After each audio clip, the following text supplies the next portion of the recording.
इसका विशेष विवेचन करेंगे किंतु पहले पंक्तियां पढ़े। जो मोरी में डांट लगावे तब जल रुक जाता, जो आश्रव को रोके संवर क्यों नहीं मन लाता। क्या कहा? मोरी का एक एग्जाम्पल आश्रव में दिया था। जो सरजल आवत मोरी त्यों आश्रव कर्मन को। जैसे सरोवर का पानी मोरी में आता है, पुराना एग्जाम्पल है कि जो हम अपनी हिसाब से म्युनिसिपैलिटी का पानी जैसे अपने घर में आता है वो नल के माध्यम से आता है, वो आश्रव है। जो मोरी में डांट लगा, डांट समझते हो? डांट किसे कहते हैं? ढक्कन। जैसे कांच की बोतल होती है और उस कांच की बोतल को डांट लगी, ये जो होता है वो तो ढक्कन है। डांट होती है जो पूंछ होता है उसको अपन दबा देते, उसको डांट। इतनी मजबूत होती है कि अंदर बाहर हवा भी नहीं जा सकती। बात समझ रहे? हवा भी अंदर बाहर नहीं हो सकती, उसे क्या कहते हैं? डांट कहते हैं। और एक डांट है जो बच्चों को लगाई जाती है, उसे डांट फटकार बोलते हैं।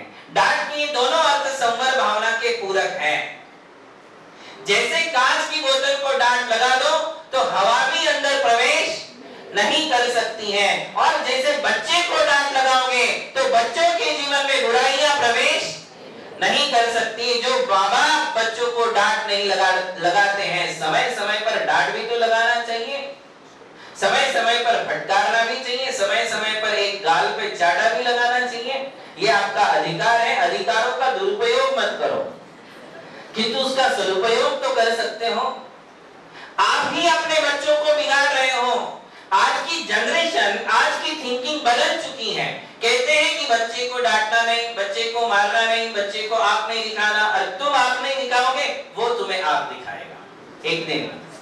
जो माँ बाप बच्चों को आंख दिखाते हैं, उनके बच्चे आगे जाकर माँ बाप को आंख नहीं दिखाते, और जो माँ बाप उन्हें आंख नहीं दिखाते हैं, बच्चे बड़े होकर तुम्हें जरूर आंख दिखाएंगे।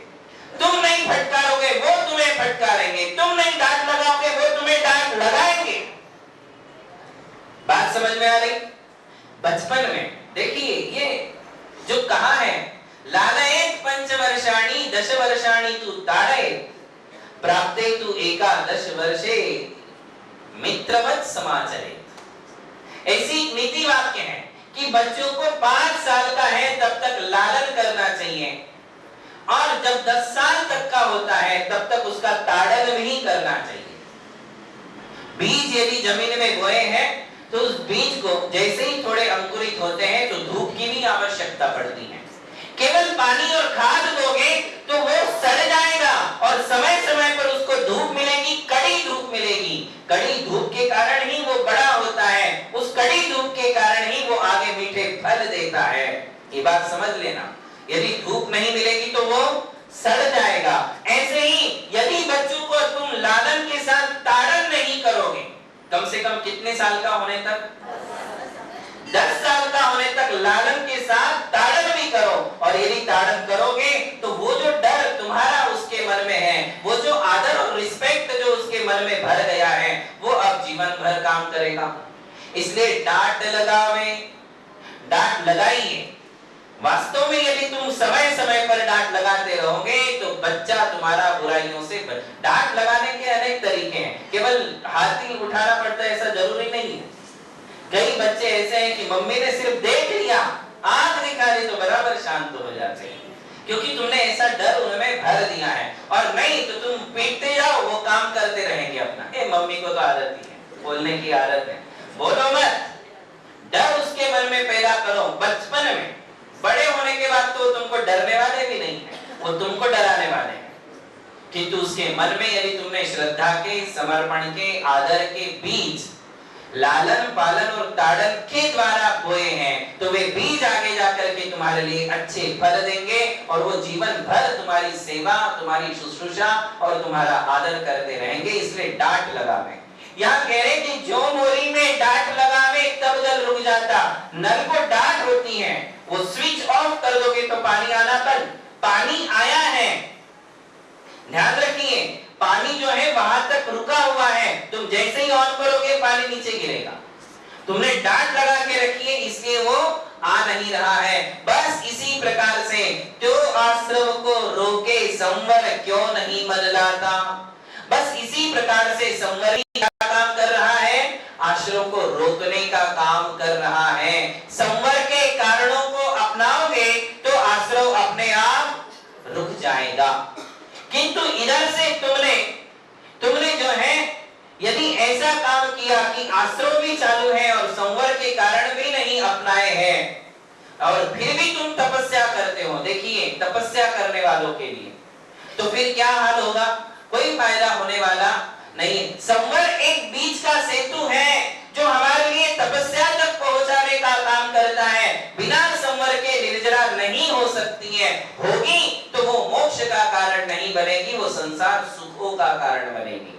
किसका कारण बनेगी, संसार के सुख देगी। निर्जरा भावना में ये बात बताएंगे। तो यहाँ जो है हमारे लिए हर वो छेद बंद करना है जो जहाज में छेद बने हुए हैं, हर छेद को बंद करना है। तो क्या होगा, संवर होगा और बंद करके फिर पानी को अलग करोगे तब जाकर के आत्मा को फायदा होगा। एक जहाज में 2 इडियट्स थे, 2 इडियट्स, तुमने तो 3 देखे। There are 2 idiots, 2 इडियट थे और वहां जो है जहाज में जा रहे थे। जहाज में जा रहे थे तो एक छेद जहाज में हो गया और उसमें से पानी आ रहा था। तो फर्स्ट इडियट ने कहा कि क्या किया जाए भैया, ये पानी आ रहा है और ये ऐसा ही भरता रहेगा तो अपन डूब जाएंगे। तो दूसरे इडियट ने कहा दूसरा छेद कर दो, उसमें से बाहर निकल जाएगा। क्या कहा, बोले एक और छेद कर दोगे तो इसमें से भरेगा, उसमें से बाहर जाएगा। तो ये अज्ञानी व्यक्ति, मूर्ख व्यक्ति जो होते हैं वो ऐसा सोचते हैं कि एक दरवाजा खुला है, इधर से धूल आएगी, दूसरा खोल तो उधर से धूल चली जाएगी। किंतु ऐसा होने वाला नहीं, आपको हर दरवाजा बंद करना पड़ेगा। 57 छेद बताए थे, कितने, 57 आश्रम के दरवाजे बताए थे। संवर के दरवाजे, संवर के कारण भी कितने होंगे, यदि आने के द्वार 57 है तो उनको बंद करने के लिए दरवाजे भी कितने होंगे, 57 ही होंगे। उसके बिना बंद होने वाला नहीं है। देखिए आगे की पंक्ति, पन मिथ्या नहीं, पंच महाव्रत समिति गुप्ति कर वचन काय मन को, दश विधि धर्म परीक्षण 22 बारह भावन को। देखिए गिनिए, संवर के कारण हैं, यदि इन कारणों को अपनाओगे तो आश्रम नहीं होगा। कौन सा आश्रम नहीं होगा, पाप का आश्रम। बात को कंप्लीट करिए, 2 प्रकार का आश्रम है, एक पाप का आश्रम और एक, हमें किसे रोकना है, पाप के आश्रम को रोका जाएगा, पुण्य के आश्रम को कभी नहीं रोका जाता। पाप का संवर होता है, पुण्य का कभी संवर। घर में कुत्तों को, बिल्लियों को, चूहों को आने से रोका जाएगा, गधों को आने से रोका जाएगा, धूल को आने से रोका जाएगा, किंतु मेहमानों